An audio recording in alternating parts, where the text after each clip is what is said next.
around the corner. I mean, are you on the way to go home or something? No? Yeah, I'm still trying to figure out what I'm doing. Uh-huh. What to do.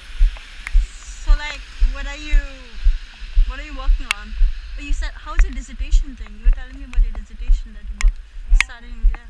I know it's going well. It's almost done. I'd like to hear more about your dissertation, to be honest. My dissertation is basically displacement of identity, and so I was talking about Mona Hatoum and how she got displaced because she's from Palestine, and then because of the war broke down. No, sorry, she was from Beirut, and because the war broke out, she had to move from Beirut to London, and that's where she's based now. And so that's a very interesting story of how she incorporates like her identity and how she, because like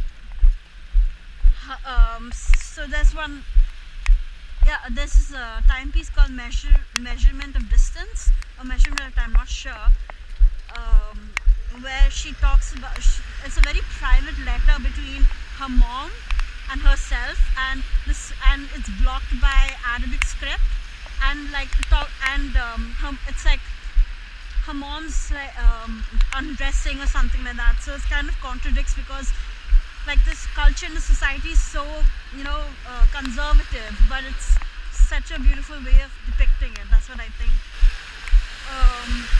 How different the societies here to how different societies in India and everything like that. So that's what I like to incorporate in my work. So this is an experiment basically. Right. Yeah. Have you found anything that's like universal? So anything that seems similar or the same? I suppose because you've not only lived in India, but you've also lived in Saudi Arabia. I mean, people are not the same, obviously, but I guess people respect one another, different upbringing and different way of life or different religious mindset or whatever. You still respect and understand people. What's the most different thing Okay, the first time I came here, I couldn't understand the accent, Scottish accent at all, like 0%.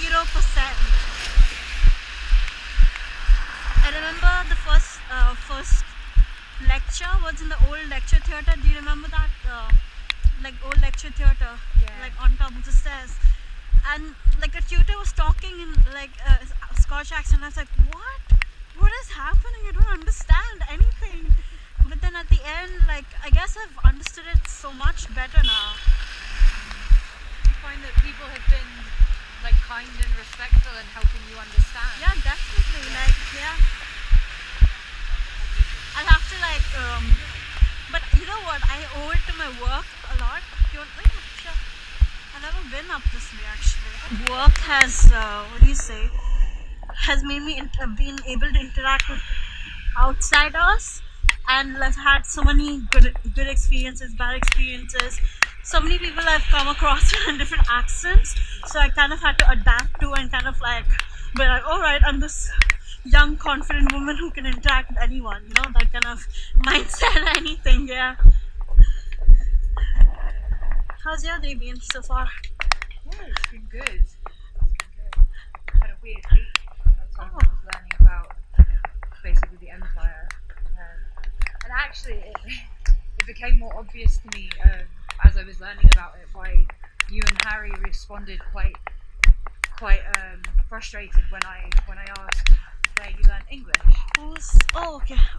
Because I asked you both, and you both had a very similar response, and I was like, why? Yeah. Now I understand that British history. I'm sorry. No, you should not be sorry for that. I understand now that British history is actually also Indian history. It's Jamaican history. It's not all the way back, but we share this portion of history that we're not taught about. Yeah. So when I say to you, like, ask you stupid questions about India, where did you learn English? Yeah. Of course you would think that I would know that, because I should know that. Mm-hmm. I had this like brainwave recently, because I was like, well, sad, you know, that you guys responded that way, but I wanted to understand why. Because obviously you both did separately. But like So, kind of from the same yeah, absolutely. country, yeah. Like a shock. Like, how can she not know this, you know? And So most of the schools in India are like English medium, right? But surprisingly enough, you're not supposed to, like, not supposed to, but I mean to say that English is not your first language. yeah, Like when you apply it to somewhere else outside, you're not like, you can't term English as your first language. So like when I came here for the first time, I had to do my IELTS test. So in my IELTS test, I had to write in my application that my first language was my mother tongue, which is so surprising because I don't know much of my mother tongue a lot. I can understand it, but I can't speak it very well because I've been exposed to it at a very young age. That's why I know when my mom is speaking to me in my mother tongue, I know what she means and I know what she's saying, but I replied in English. So why is it then that you have to list English as a second? I don't Is know. that some sort of residual colonial? I'm not so sure because I've already taken my, like, if you see any international application, right, you have to do, like, they'll be like, okay, English requirement is say 6.0 or 6.2 or something like that. So, and it's so funny because think about it, like, on the medium in which I've been taught is English. Yeah. So why do we need to like take an English language, test? And given that like a huge portion of the English-speaking population don't even speak English that well, Yeah. like the expectation for you is quite a lot higher than for a native speaker. Yeah, yeah.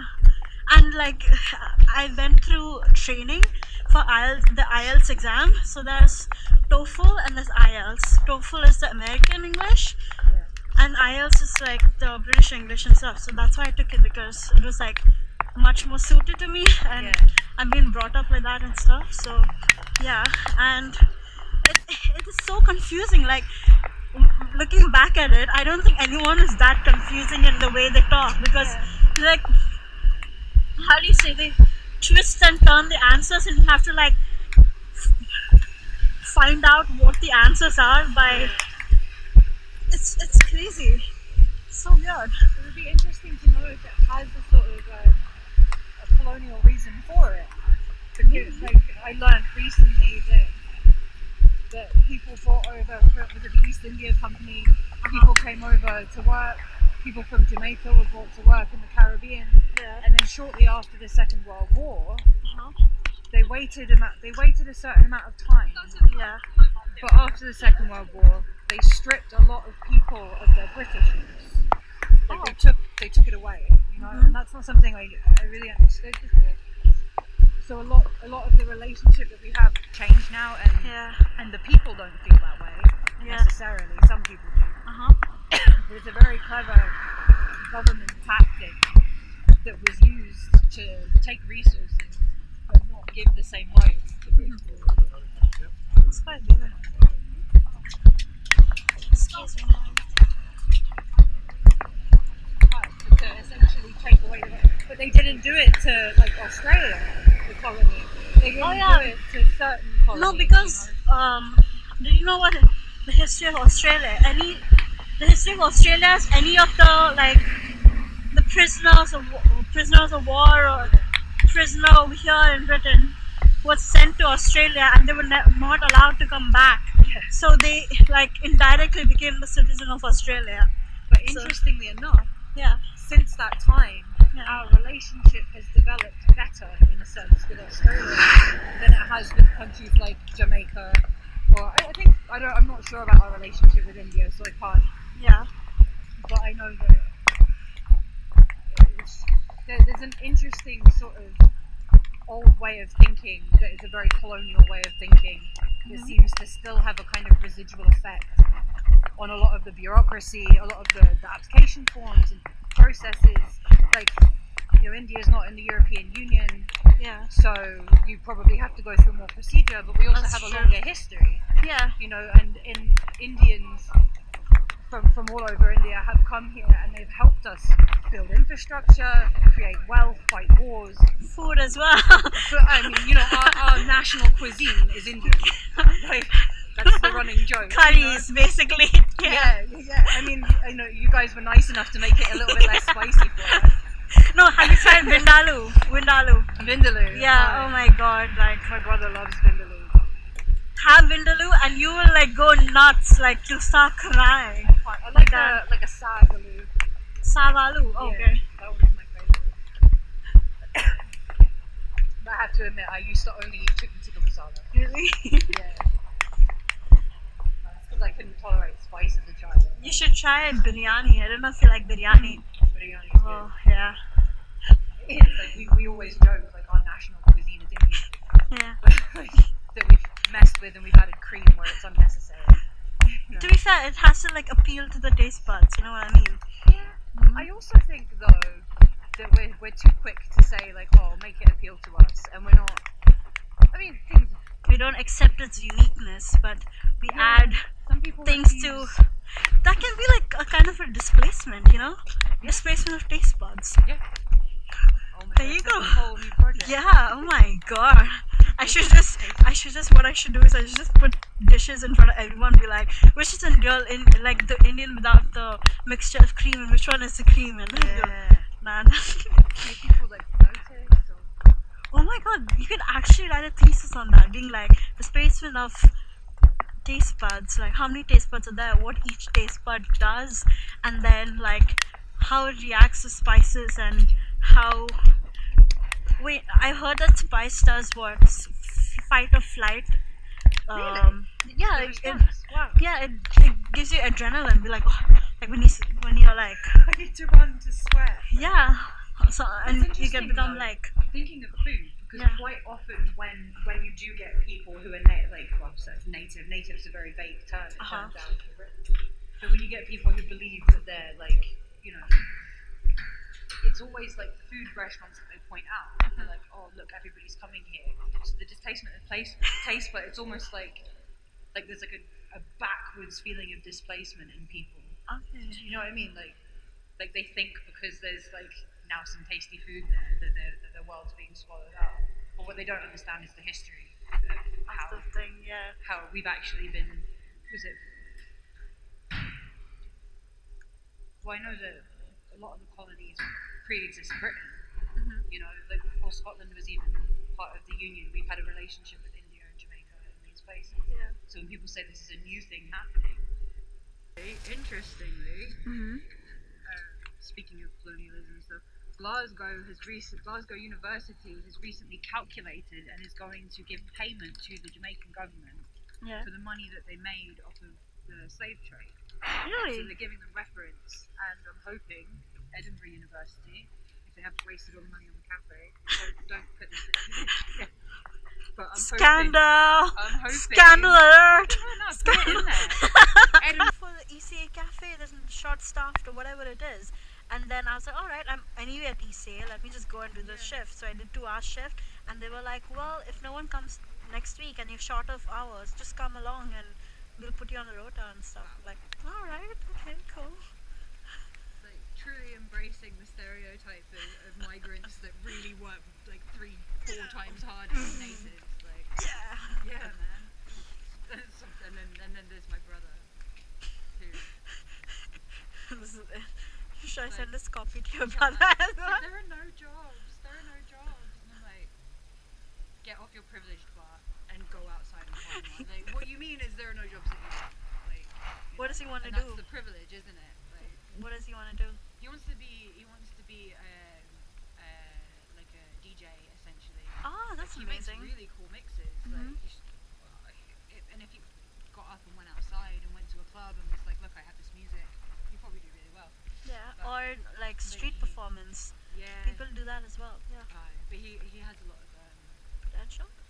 loads of potential, but also I guess a lot of anxiety around it. It's not easy to go outside. Are you finding it weird and then point his camera to like. No, it's so strange. I'm not even bothered by it. Like I Really? can look right at it. It's the weirdest thing. I've Maybe never it's felt like so comfortable. maybe a GoPro. You're comfortable, not with the actual DSLR. Like, Because as soon as someone does that, I know that they're like framing it, and I'm quite. But I just feel like I'm talking to you. So Okay. it's really for interviews and stuff. It's probably a really good yeah, tool. GoPro's the next gen Yeah. interview video thing, eh? Oh, by the way, about the what do you say, the DJ stuff? I know a friend of mine, a colleague of mine who I work with. He does like in the side. He makes mixes for DJs and stuff. Does he? Yeah, like I don't know, like he did music. I think in Glasgow University, and then he's doing that as a business on the side and stuff. So yeah, Really cool. he says. I guess he said that he earns maybe like 100 to 200 pounds, maybe. Yeah. So. That's awesome. Mhm. There's plenty of opportunity. It's just sort of like the mindset of millennials, at least in this Oh on god. this island, is it's that No, trust you're me. Like. entitled to opportunity, and it come because when we were being raised, Mhm. we were raised under the impression that like the Cold War and the Second World, that's history, colonialism, that's history. You know, Mhm. we don't have to worry about that anymore. It doesn't exist. And now we're getting older, and obviously the Western world particularly is really breaking down, and we're like, okay, so this was all kind of a lie, you know. Mhm. But not even our parents really knew that it was a lie. It's this promise of like one more war, one more fight. We're going towards peace, when Yeah. really no war will create peace, you know.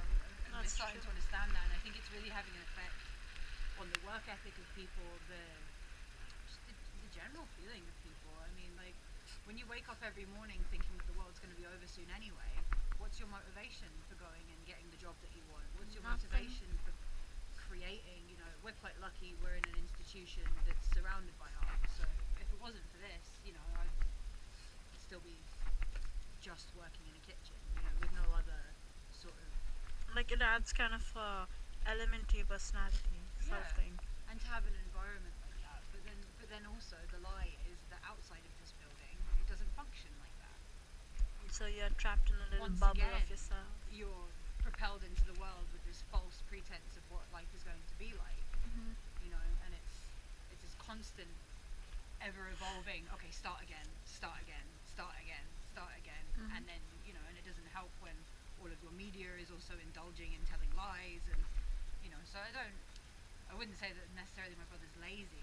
I don't think he's lazy. I think it's just really disheartening to exist. Yeah, that's You know, true. like, but the you know they found out recently, and I don't know if this is true. I think they're still like thinking about it, but it's possible that Duchamp's fountain, he stole that idea from a female counterpart. Oh. So when you go through this cycle of citing the same thing, we're not really taught to question it. It's like read it, maybe you agree with it, whatever, but cite it so that you can prove that you know what you're talking about. Mm. It's not proof because these people didn't even know what they were talking about. Like history is a lie. You know, I mean, like there's truth in there, Yeah. but history is world history. Yeah. And until we start to overarch our different beliefs of how history evolved, Mhm. I think you'd see that the UK would be incredibly embarrassed about everyone else's version of what went down. Yeah. I use Jamaica as an example because if you look at Jamaica now, it's seemingly so underdeveloped, even though they were Britain, and we were supposed to, you know, as Britain, you would imagine that they'd have a certain standard of living, but obviously they were a certain kind of British, Mhm. and it was only when they started to bring people over that the government had to like deal with this problem of integration, and it's crazy. It's crazy. It's just crazy. Um, like it's important to look at history, but it's difficult looking at history when you know that That's a lot of true. it's been constructed by the same old white dudes. You know, like it's There might be some little what do you say, truth in history, because there are many different versions and you never know, some of it might have been erased yeah. because they might not want future generations to know about this kind of things. Ooh, Yeah. creepy. Like think about it, god. No, exactly, like British history really has done a very good job at erasing people. The fact that it was only last week that I came to understand that Jamaicans who identify as British I've always wondered why that is. You know, why? I mean, I understood that the Queen, you know, has something to do with Jamaica, but no one tells you what happened. No one tells you there was a slave trade. That's where the relationship came from. The slaves that were brought to the UK were treated differently. So Jamaicans in Britain, although they were also marginalised, and it's been a long systemic process of basically injecting racism. Like after the Second World War, the British government deemed the population not racist enough yet to strip Jamaicans of their British citizenship. So they waited. What? They waited. They fed this narrative that essentially the white English were the superior, even the poor people. You know, they conditioned them to believe that for some reason they were slightly more important. And they always kept this division. So when I was growing up, I grew up in a really white area, and I think we had a family from Trinidad and a family from Zimbabwe come, and they were both bullied off my estate. That doesn't happen everywhere. It doesn't happen in the cities, but when you go, well, it happens in the cities, but you know, I don't know to what degree, but it was really quite like horrendous.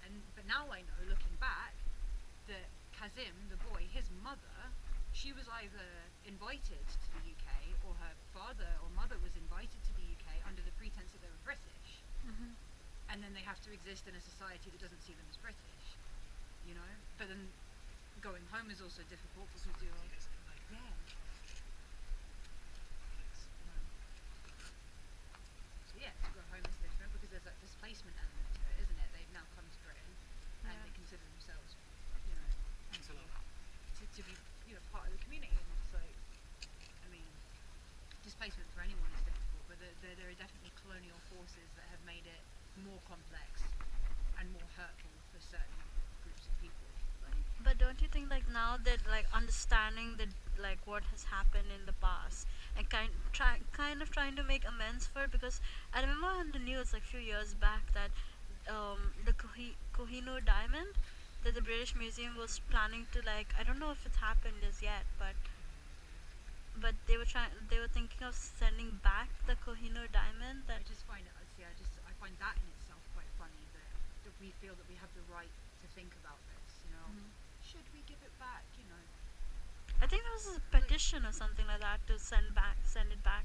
So do you think that if all the countries were like give this back to us and everything, that there won't be anything left in the British Museum? Probably. Yeah. There's more than that. I mean, we have a bunch of rocks, you know, and it's not to say that sharing culture is a bad thing, but the way that we acquired those things was illegal and in blood, essentially. You know, we destroyed cultures and we imposed art. That's the difference with Britain. You know, it's one thing with other, you know, other kinds of trade and history where you go to a country and you have, I don't know, fucking yams and they've got tomatoes and you're like, oh, I'd like some tomatoes with my yams, let's do a trade. But what Britain did Yeah. was like, yeah, we're here, we're going to take your yams, we're going to kill you, we're going to bring some of you back to serve us, and then anyone that's left we're going to make British. It's different, you see. Or change of religion as well. And I Some think people. because we've exactly, you know, not only change the religion, impose our religion, but then steal the bits that we like from your religion and call them Christian, you know. And I think the problem is that because the British government has been doing this for so long and so dishonest, I don't know if our elite is capable of saying, yeah, have this stuff back, you know, like we can come to you and see it. Like I'd rather see African artifacts in Africa or Indian artifacts in India, whatever part of India, even if they belong to a different part of India, you know, but to have them in India. Is more genuine.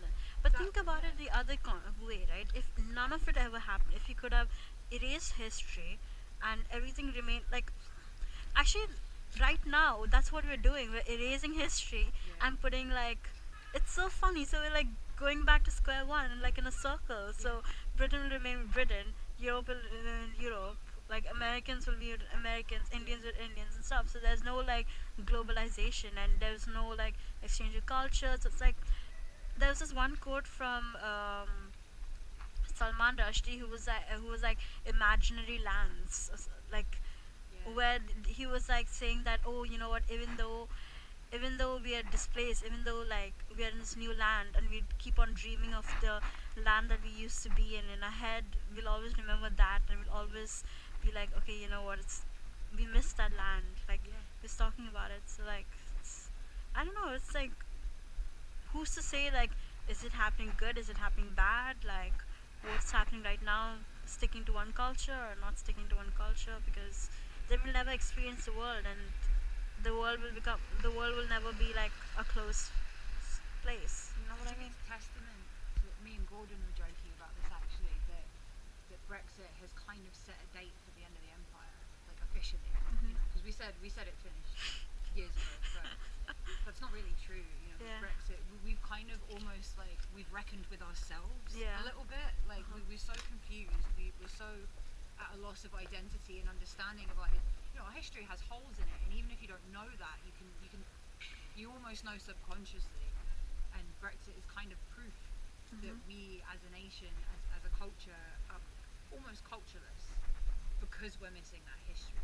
We don't know how close we are to other countries. We're under this impression that Britain's always just been Britain, and people come in because there's better jobs, better weather or something, I wouldn't agree with the better weather, maybe. Yeah. Maybe the jobs thing is true, but why is that? Who destabilized? And I'm not saying I don't think Britain can take responsibility for everything. It's like arrogant. Countries have been resilient and they've built themselves and they've tried that.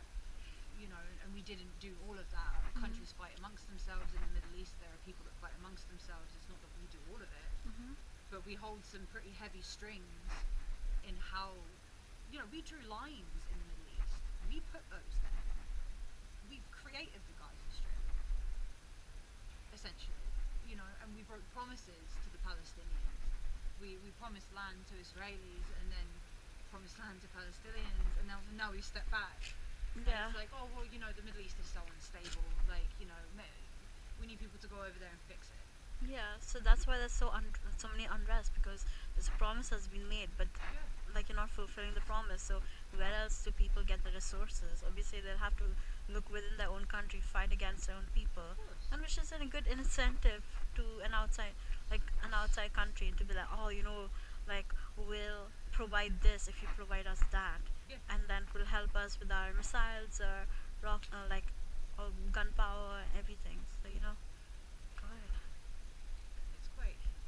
Do you think that I know it's a huge, different topic, but do you think The Greatest Showman is about slave trade? Do you think? I've watched it. You haven't seen it? Oh my god. My partner's son loves that film. I've not watched it yet. I'll get back to you on that. It is. It's actually. I mean, I love it, but I've heard people like. I know a person who's like told me that okay, it's a bit of slave trade. I'm like, I never thought of it in that context. So I don't know. It is interesting when you look back on films and stuff, like just the colonial presence in so much. We when we do talk about the slave trade, we talk about it as this great economic endeavor. If we hadn't have done that, then the world wouldn't be how it is. So how great is that? There's even a lie that circulates that that the African slaves in America, the reason that they're faster and stronger is because white people bred them that way. This Because is that's a well-believed, perpetuated lie that circulates. And who put that there? It was some important white man in a suit who felt inferior to a black man and decided, do you know what, if he's better than me in any way, there has to be a reason that I had to do with it. I made him better somehow. It's like the colonial has to take responsibility. It's not everyone. Some people don't even understand what colonialism is. I haven't until quite recently. you need to give a definition to the I thing. keep forgetting that you put that in your head, actually. Someone's feeling very opinionated No, today. Well, and I should also stress, since I'm on camera, I have my own privilege. I'm a white woman.